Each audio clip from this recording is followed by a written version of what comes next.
سعد إلى منتهى. بسم اللہ الرحمن الرحیم. شیخ سعدی اپنی کتاب گلستان میں ایک حکایت لکھتے ہیں جس میں وہ بیان کرتے ہیں کہ ایک شخص جو بڑا ستمگر تھا غریب لوگوں سے ناجائز طور پر سستی لکڑیاں خریدتا اور پھر ان لکڑیوں کو امیر لوگوں کے پاس جا کر مہنگے داموں میں بیچ دیا کرتا. ایک بار وہاں سے ایک بزرگ کا گزر ہوا جو یہ تمام معاملات کو دیکھتے رہتے تھے اور بہت کچھ جانتے تھے. تو انہوں نے اس کو بلا کر کہا کہ تم کمزوروں کے ساتھ ایسا کیوں کرتے ہو؟ یہ ناجائز ہے. ان سے جتنے کی لکڑی لینا چاہیے اتنے ہی پیسے دیا کرو. تم ان سے ناجائز کرتے ہوئے باہر زیادہ منافع کما لیتے ہو امیروں سے اور ان کو وہ جائز حق بھی نہیں دیتے جو کہ دینا چاہیے.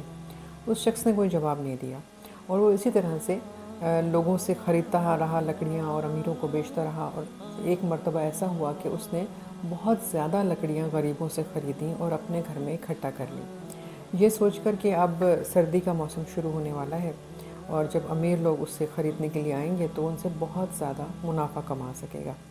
لیکن اللہ کا کرنا کیا ہوا کہ اس کے اپنے گھر میں جو آگ جل رہی تھی کھانا بنانے کے لیے، اس کی ایک چنگاری اڑ کر ان لکڑیوں کے اوپر جا گری اور دیکھتے ہی دیکھتے ان تمام لکڑیوں میں آگ لگ گئی. نہ صرف یہ کہ وہ تمام لکڑیاں جل گئیں بلکہ اس کے گھر کے نرم گرم بستر، دیگر سامان سب کچھ جل کے ختم ہو گیا. اور اتفاق سے وہ ان تمام نقصانات کے بعد بیٹھا اپنے دوستوں سے یہ کہہ رہا تھا کہ نہ جانے کیا ہوا کہ میرا سب کچھ جل کر خاک ہو گیا.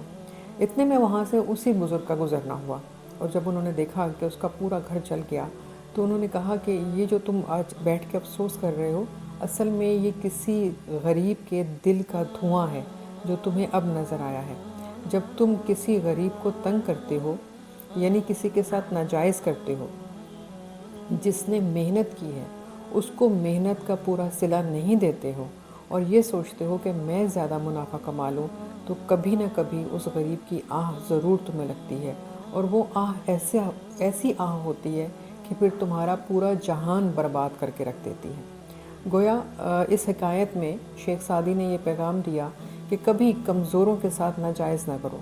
وہ بے بس ہوتے ہیں، مجبور ہوتے ہیں، لیکن اللہ پاک کی ذات وہ تمام چیزیں دیکھ رہی ہوتی ہے جو آپ دوسروں کے ساتھ کر رہے ہوتے ہو، کیونکہ جیسا سلوک آپ لوگوں کے ساتھ کرتے ہو جواب میں آپ کو ویسا ہی اللہ کی طرف سے مل جاتا ہے.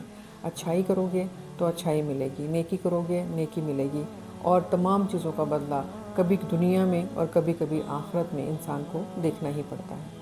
ويبلغ سعد إلى منتهى.